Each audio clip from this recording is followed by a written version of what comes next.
The royal residence's staffing crisis, a Brexit-induced cascade effect. The hallowed halls of the British monarchy, once teeming with an army of dedicated staff, now stand desolate as the kingdom grapples with a severe labour shortage.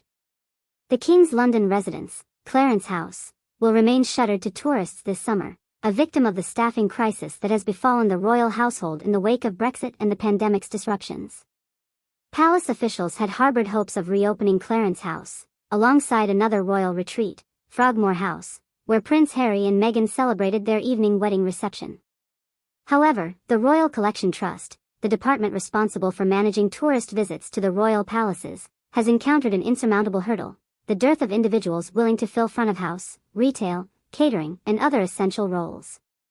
This shortage has left officials with an insufficient workforce to staff the various properties that comprise the occupied royal palace's estate, dashing the aspirations of those eager to glimpse into the enigmatic world of royalty.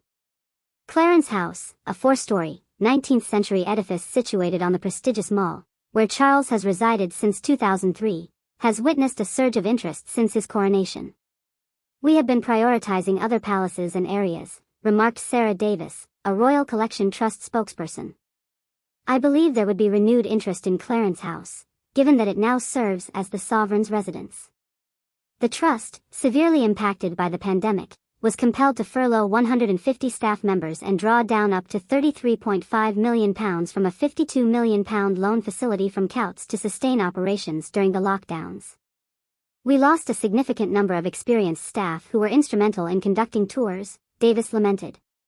The precise extent of the royal family's allure in attracting tourists to Britain remains a subject of debate. Visit Britain, the national tourism agency, refrains from collecting specific data on whether overseas visitors are primarily drawn to the UK by the allure of royalty, deeming it a sensitive topic, as an official disclosed at a recent Tourism Alliance conference. Nevertheless, royal residences like Buckingham Palace have enjoyed immense popularity among tourists ever since they first opened their doors to the public in the summer of 1993. Last year, Windsor Great Park alone attracted over 5 million visitors, ranking it as the third most popular tourist destination in the UK. Clarence House, which traditionally opened every summer, underwent brief construction work in 2019 and has remained closed since, despite being earmarked by the King as one of several properties he wished to make more accessible to the public upon his accession to the throne in September 2022. The staffing woes plaguing the royal residences mirror a broader crisis affecting the entire British tourism industry. UK Hospitality estimates a staggering 132,000 job vacancies within the sector, with a vacancy rate of 11%, far exceeding the national average of 4%. European students, who previously flocked to the UK for summer employment while honing their English skills, now face the obstacle of expensive work visas. Recruitment has become considerably more challenging since Brexit, asserted Bernard Donahue, director of the Association of Leading Visitor Attractions, whose members include the Royal Collection. This poses a significant problem, considering that tourism constitutes the 5th largest industry and the 3rd largest generator of exports. Donahue attributes the departure of many foreign workers to Brexit and the COVID pandemic and has been actively lobbying the UK's main political parties in the lead-up to the general election to ease restrictions on recruiting staff from overseas. "We advocate for a point-based system similar to Australia's and recognition that certain occupations remain critical, even if they pay less than £38,000, he emphasised. The government has set a new threshold of £38,700 for skilled immigrant workers. Donahue's lobbying efforts extend to all his members, including the Royal Collection Trust, which he noted faces similar challenges to the National Trust and other attractions, despite its apolitical stance. However, the major political parties have thus far been reluctant to offer assistance to the palace or any other affected entities.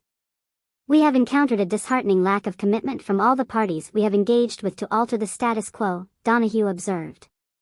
This hesitancy likely stems from apprehension about engaging in the contentious debate surrounding immigration. Tom Jenkins, chairman of the European Tour Operators Association, remarked, "Whoever coined the adage, 'what doesn't kill you makes you stronger,' had clearly never experienced a car crash. That maxim applies equally to Brexit. Our talent pool of 450 million has dwindled by over 80%.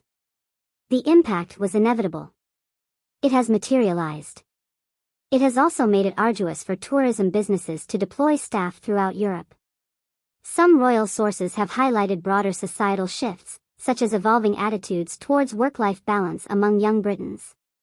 Michelin-starred chef Michel Roux recently suggested that many restaurants may be. Brexit is not the sole culprit, acknowledged a palace official. There is also uncertainty surrounding whether King Charles will require the use of Clarence House this summer if he travels to London for cancer treatment, although the primary obstacle remains the shortage of staff. As a consequence, only 6 of the 8 primary royal residences will open their doors this summer, with the primary focus being Buckingham Palace's East Wing, which tourists will be able to explore for the first time, including the center room that leads to the iconic balcony.